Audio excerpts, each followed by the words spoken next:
প্রিয় দর্শক শ্রোতা, আসসালামু আলাইকুম এবং অফুরন্ত শুভকামনা সবার জন্যে। প্রধানমন্ত্রী তারেক রহমান, তাকে পছন্দ করেন বা ভালোবাসেন এই দেশের কোটি মানুষ, আবার তাকে অপছন্দ করেন তাদের সংখ্যাও নিতান্ত কম হবে না। তো আসলে এই কথা শুধু তার ক্ষেত্রে প্রযোজ্য না, আমি আপনি আমাদের সবার ক্ষেত্রে প্রযোজ্য। আমরা নিজেদের যত ভালো মানুষই মনে করি না কেন, আমরা যতই ব্যক্তিগতভাবে মনে করি না কেন যে আমাদের সর্বজনীন গ্রহণযোগ্যতা আছে, কিন্তু আসলে বাস্তবতা এরকম নয়। আপনি পৃথিবীর শ্রেষ্ঠতম মানুষটি হতে পারেন, তারপরও আপনার সমালোচক থাকবেন। আপনার অনেক কাজ, অনেক কথা অন্যদের পছন্দ হবে না, তাই তারা হবেন আপনার সমালোচক। এমনকি তারা আপনাকে কখনো কখনো হেইটও করতে পারেন, হেইটার্স হতে পারেন আপনার। আবার অসংখ্য লোক আপনাকে ভালোবাসবেন, আপনার গুণাবলী, আপনার বৈশিষ্ট্য দ্বারা, আপনার ব্যক্তিত্ব দ্বারা আকৃষ্ট হয়ে আপনাকে ভালোবাসবেন, আপনার জন্য জীবন দিতেও প্রস্তুত থাকবেন, এমনও অনেকে থাকবেন। তো যেটি বলছিলাম, এই কথা সমভাবে সকলের ক্ষেত্রে কম বেশি প্রযোজ্য। বাট আমরা যখন প্রধানমন্ত্রী পর্যায়ের কারণ নিয়ে কথা বলি, তখন বিষয়টি একটু ভিন্ন আঙ্গিকে আলাপ করতে হয় এবং আঙ্গিকটিকেও ভিন্নভাবে খতিয়ে দেখতে হয়। সো যারা আমাকে নিয়মিত দেখছেন এবং শুনছেন, প্রিয় দর্শক শ্রোতা, তারা জানেন আমি নির্দিষ্ট কোনো রাজনৈতিক দলের প্রতি আমার পক্ষপাত নেই। তবুও অনেক সময় কোনো নির্দিষ্ট একটি এপিসোড যখন করি, সেই এপিসোডে সব সময় আমি সব দলের পক্ষে কথা বলতে পারি না, রাজনৈতিক দলের পক্ষে। কখনো কারো পক্ষে যায় কথা, কখনো কারো সমালোচনা করতে হয়, বিপক্ষে যায়। আর আমরা যারা রাজনীতি বিশ্লেষণ করি, আমাদের কাজটি আসলে এরকম, আমরা ঢালাওভাবে কারো পক্ষে কথা বলতে পারবো না। হ্যাঁ, এমন কিছু রাজনৈতিক বিশ্লেষক আছেন যারা নির্দিষ্ট একটি দলের হয়ে কাজ করেন, তাদের এজেন্ডা আছে, তারা পারেন। কিন্তু আমার মতো লোক পারি না। আমি খুবই ছোট স্কেলে কাজ করি, খুবই স্মল একজন ইউটিউবার, হাম্বল ইউটিউবার বলা যেতে পারে। সো আমি অত বড় পর্যায়ের কেউ নই, তাই আমি সেটি পারি না। তো এখন আমি আজকের এপিসোডে কথা বলবো আমাদের প্রধানমন্ত্রী জনাব তারেক রহমানের দুটো নির্দিষ্ট বিষয় নিয়ে। তাকে ঘিরে দুটো নির্দিষ্ট ঘটনার জন্ম হয়েছে, সেই দুটো ঘটনা নিয়ে আপনাদের সঙ্গে কথা বলবো। আর আমার এই বক্তব্যে কেউ কিন্তু দয়া করে মনে করবেন না যে আপনি বিএনপির দিকে ঝুঁকে পড়েছেন, নিশ্চয়ই বিএনপি আপনার জন্য কিছু করেছে কিংবা করবে বলে আশ্বাস দিয়েছে, এরকম কিছু না। আর আমার মতো সামান্য মানুষ বিএনপির মতো এত বড় দলে জয়েন না করলেও, না ঢুকলেও বিএনপির কিছু আসে যায় না। সো তাই বিষয়টি আসলে ওরকম না। আমি কথা বলবো বিবেকতাড়িত হয়ে। আমার কাছে মনে হয়েছে এই কথাগুলো, এই দুটো ঘটনা আপনাদের সঙ্গে শেয়ার করা দরকার। আপনি তারেক রহমানকে পছন্দ করলেও না করলেও দুটো ক্ষেত্রেই আপনি এই ঘটনাগুলো জানতে পারেন এবং জানলে আপনার কোনো ক্ষতি হবে না। তো শুরু করছি, মূল আলাপে যাচ্ছি আর কথা না বাড়িয়ে। প্রিয় দর্শক শ্রোতা, রোববার 5 জুলাই অর্থাৎ গতকালকের ঘটনা, মন্ত্রিপরিষদ বিভাগ থেকে একটি পরিপত্র জারি করা হয়েছে। সেই পরিপত্রে পরিষ্কারভাবে বলা হয়েছে, যেহেতু এটি একটি অফিসিয়াল ব্যাপার, আনুষ্ঠানিক বিষয়, সরকারি কোনো অনুষ্ঠান উপলক্ষে প্রস্তুত করা ব্যানার, ফেস্টুন বা বিলবোর্ডে প্রধানমন্ত্রীর ছবি, সেটি কোনো ফরম্যাটেই না, হতে পারবে না ত্রিমাত্রিক কিংবা যেটিকে আমরা 3D বলি, 3 ডিমেনশনাল, কিংবা অন্য কোনো ফর্মে। কোনো ফরম্যাটে প্রধানমন্ত্রীর ছবি ব্যবহার করা যাবে না বলা হয়েছে, সম্পূর্ণরূপে নিষিদ্ধ করা হলো। আরও বলা হয়েছে, সরকারি অনুষ্ঠানের ব্যানার, ফেস্টুন, বিলবোর্ড প্রস্তুতের ক্ষেত্রে অনুষ্ঠানের বিষয়বস্তুকে প্রাধান্য দিয়ে প্রয়োজনীয় ও সামঞ্জস্যপূর্ণ তথ্য উপস্থাপন করতে হবে। অনুষ্ঠানের উদ্দেশ্য, বার্তা ও বিষয়বস্তু সুস্পষ্টভাবে প্রতিফলিত হতে হবে। প্রিয় দর্শক শ্রোতা, the message is loud and clear. এখানে মন্ত্রিপরিষদ বিভাগ থেকে যে বার্তা দেওয়া হয়েছে, মেসেজ দেওয়া হয়েছে, সেটি কিন্তু সুস্পষ্ট, সজোরে উচ্চারিত হয়েছে, কারো বুঝতে কোনো কষ্ট হবার কথা না। এর আগেও ঠিক একই বিষয়ে প্রধানমন্ত্রী তারেক রহমান মৌখিকভাবে কথা বলেছিলেন। তিনি রাস্তায় বেরিয়ে দেখেছিলেন কোনো বিলবোর্ডে তার ছবি, তিনি আপত্তি করেছিলেন যে আমার ছবি কোনো বিলবোর্ডে থাকতে পারবে না, থাকা উচিত না। তো সেটি ছিল মৌখিক আলাপ, তাই সেটি বাস্তবায়িত হয়নি, সেটি চলছিল কম বেশি।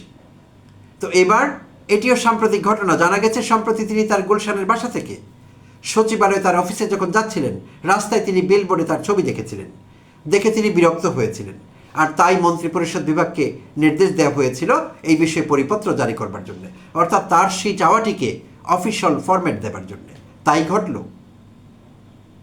তো আমি ব্যক্তিগতভাবে যার বন্যায় আপ্লুত হয়েছি, খুশি হয়েছি, নড়ে চড়ে বসেছি। চমৎকার একটি কাজ, একটি ছোট উদ্যোগ, বাট এইটি নিয়ে যেতে পারে বহু দূর আমাদের রাজনৈতিক সংস্কৃতিকে। ছোট ছোট কাজ বাট অ্যাড করে, যোগ হয়, সামষ্টিকভাবে বেড়ে যায়। তো প্রিয় দর্শক শ্রোতা, আরেকটি ঘটনা শেয়ার করতে হচ্ছে, ওই ঘটনাটি শেয়ার করে আমি আমার বিশ্লেষণ দেব। সেটি গতকালকের ঘটনা। গতকাল রোববারই ছিল। সো গতকাল নিউরোলজিক্যাল হাসপাতাল, জাতীয় নিউরোলজিক্যাল হসপিটাল বা নিউরো সায়েন্স হসপিটাল, সেইটির একটি নতুন ভবন উদ্বোধন করছিলেন স্বাস্থ্যমন্ত্রী সর্দার শাকত হোসেন বকুল। তো তিনি নরসিংদী থেকে নির্বাচিত একজন সংসদ সদস্য, স্বাস্থ্যমন্ত্রী। তিনি সেখানে একটি তথ্য শেয়ার করেছেন পাবলিকলি। সেই তথ্যটি গণমাধ্যম রিপোর্ট করেছে, আমি বাংলা ট্রিবিউন থেকে পেয়েছি। আচ্ছা, তো সেখানে আমরা জানতে পারলাম যে কোনো একজন মন্ত্রী, এটিও সাম্প্রতিক ঘটনা, কোনো একজন মন্ত্রী ঢাকার রাস্তায় চলাচল করছিলেন। তো এক পর্যায়ে ট্রাফিক সিগন্যালে তার গাড়ি আটকে যায়, অন্যদের মতো তাকে অপেক্ষা করতে হয়। তো তিনি তার গানম্যানকে বলেন, ট্রাফিক পুলিশের সার্জেন্টকে, যিনি সেই মুহূর্তে রাস্তায় কর্তব্য পালন করছিলেন, সেই সার্জেন্টকে যাতে গিয়ে বলা হয় যে মন্ত্রী মহোদয় আছেন গাড়িতে, দয়া করে গাড়িটি ছাড়বার ব্যবস্থা করুন। তো এই অনুরোধ করা হয়েছিল গানম্যানের মাধ্যমে ট্রাফিক সার্জেন্টের কাছে। তো সেইটির ফলাফল কি হয়েছিল আমরা জানি না, বাট এই পর্যন্ত যা ঘটেছে সেইটুকু প্রধানমন্ত্রীর কানে গিয়েছে কোনো না কোনোভাবে। তো প্রধানমন্ত্রীর সাম্প্রতিক একটি মিটিংয়ে, ক্যাবিনেট মিটিং যখন হচ্ছিল, তিনি পরোক্ষভাবে মন্ত্রীদের সাবধান করেছেন যে এমন একটি ঘটনা সম্প্রতি ঘটেছে, ট্রাফিক পুলিশের সার্জেন্টকে কোনো মন্ত্রী অনুরোধ করেছেন রাস্তা ছেড়ে দেবার জন্য, এইটি যাতে আর না ঘটে। প্রধানমন্ত্রী এইভাবেই হুঁশিয়ারি দিয়েছেন এবং তিনি বলেছেন এটি আর করা যাবে না। প্রিয় দর্শক শ্রোতা, এগুলো ছিল মামুলি হামজর শেখ হাসিনা আমলে, আওয়ামী লীগ আমলে। বিএনপির আগের সরকারগুলোতে যে কম বেশি হয়নি তা না, হয়েছে। কিন্তু শেখ হাসিনার আমলে এরকম নিয়ম ভাঙবার, পুলিশ প্রশাসন থেকে শুরু করে সব জায়গায় ক্ষমতা প্রদর্শনের একটি মহোৎসব চলছিল পুরো 15 বছর ধরে। যত দিন গেছে তত এই মহোৎসব বড় থেকে বড় হয়েছে, কমেনি, বেড়েই চলেছিল। তো মন্ত্রী তো পরের কথা, সামান্য ছাত্রলীগ যারা করতেন, ছাত্রলীগ, যুবলীগ, অন্য যে কোনো স্বেচ্ছাসেবক লীগ, তারা যে কোনো জায়গায় হুমকি ধমকি, থানার ওসি বলেন, এসপি বলেন, তাদেরকে দৌড়ের উপর রেখেছেন সবসময়। আমরা দেখেছি কি ঘটেছে এই দেশে। তো তার বিপরীতে গিয়ে এরকম একটি সংস্কৃতির চেষ্টা করা, সংস্কৃতি চালু করবার চিন্তা করা নিঃসন্দেহে প্রশংসনীয়। আমি প্রধানমন্ত্রীর এই ছোট ছোট কাজগুলোর প্রশংসা করি। আমি প্রচণ্ড আশাবাদী হই তখন যে এই ছোট ছোট পরিবর্তনগুলো শুরু হয়েছে, একদিন বড় পরিবর্তন আসবে আমাদের রাজনৈতিক সংস্কৃতিতে। কথায় কথায় আমাদের বলতে হয় দুর্বৃত্তায়িত রাজনীতি, কোনো একদিন আমরা হয়তো দুর্বৃত্তায়িত রাজনীতি থেকে মুক্তি পাব। রাজনীতি মুক্তি পাবে এই দুর্বৃত্তায়ন নামক শব্দের বদনাম থেকে, আশা করি। সেটি এখনই ঘটবে এ কথা বলা যায় না, আর এখনই ঘটবার নয় নানা পারিপার্শ্বিকতার বিচারে, বাস্তবতার নিরিখে, বাট কখনো না কখনো ঘটবে। যে কোনো বড় পরিবর্তন কিন্তু ছোট থেকে শুরু হয়, হয়েও ছিল আগে অনেক পরিবর্তন ছোট থেকে, সেইটি একসময় মহিরুহ হয়। তো প্রিয় দর্শক শ্রোতা, আমি জানি অনেকের মনে প্রশ্ন এসেছে, ভালো কথা তিনি এইসব করছেন, তিনি তো জুলাই সনদ বাস্তবায়ন করছেন না। সেই শোক, সেই কষ্ট, সেই অভিযোগ, সেই অনুযোগ আমারও আছে। তাই প্রতিটি এপিসোডে আমি বলি, প্রধানমন্ত্রী তারেক রহমানের দৃষ্টি আকর্ষণ করি। অন্যদের দৃষ্টি আকর্ষণ করে লাভ নেই, প্রধানমন্ত্রীর দৃষ্টি আকর্ষণ করতে হয়। তার কাছে বরাবরই দাবি থাকবে, জুলাই সনদ বাস্তবায়ন করুন, যেভাবে আছে সেভাবেই, কোনো রকম কলকাঠি না নেড়ে। এতে আপনার কোনো ক্ষতি হবে না, দেশের উপকার হবে, বাংলাদেশের রাজনৈতিক সংস্কৃতি বদলে যাবে, প্রশাসনিক সংস্কৃতি বদলে যাবে। এই দেশটি উদাহরণ দেবার মতো একটি দেশ হবে, আর আপনি হবেন উদাহরণ দেবার মতো একজন রাষ্ট্রপতি না, আপনি তো সরকার প্রধানমন্ত্রী, আপনি হবেন রাষ্ট্রনায়ক আপনার বাবার মতো। থাম্বনেইলে আমি আপনার বাবার ছবি ব্যবহার করেছি, প্রিয় প্রধানমন্ত্রী। এই সব ছোট ছোট কাজগুলো আপনার বাবা করতেন, আর সেই সব আবেগ আমরা এখনও লালন করি। যখন আপনার বাবার ব্যক্তিগত সততার বিষয়গুলো সামনে আসে, আমার নিজের চোখ অশ্রু সজল হয়, অনেকেরই হয়। এই দেশে এখন অনেকেই সেই কথা বলেন যে আমি তো রাজনীতি করতাম শহীদ জিয়ার রাজনীতি, সেই রাজনীতি তো এখন নেই বিএনপিতে। কেন বলে তারা সে কথা? আপনি বিএনপির রাজনীতিকে আবার সেই জায়গায় ফিরে নিয়ে যাবেন, সেই বদনাম আমরা আর শুনতে চাই না। সততার ক্ষেত্রে, নিরপেক্ষতার ক্ষেত্রে কাউকে ছাড় দেবেন না, এবং আপনি দিচ্ছেন না যদ্দূর জানি। কিন্তু আপনার কথা, আপনার বার্তা, আপনার কাজের বিপরীতে গিয়ে 180 ডিগ্রিতে ঘুরে আপনার এমপি মন্ত্রীরা কাজ করছে। সম্প্রতি আপনি সংসদে বলেছিলেন পরিষ্কার মেসেজে যে আপনি চান ভবিষ্যতে রাজনীতি করতে, এবং দেশের মানুষ ভবিষ্যৎ নিয়ে কথা শুনতে পছন্দ করে। আপনার মন্ত্রীরা কিন্তু সেই জায়গায় যাচ্ছে না, অবশ্যই আমি বলবো যাচ্ছে না।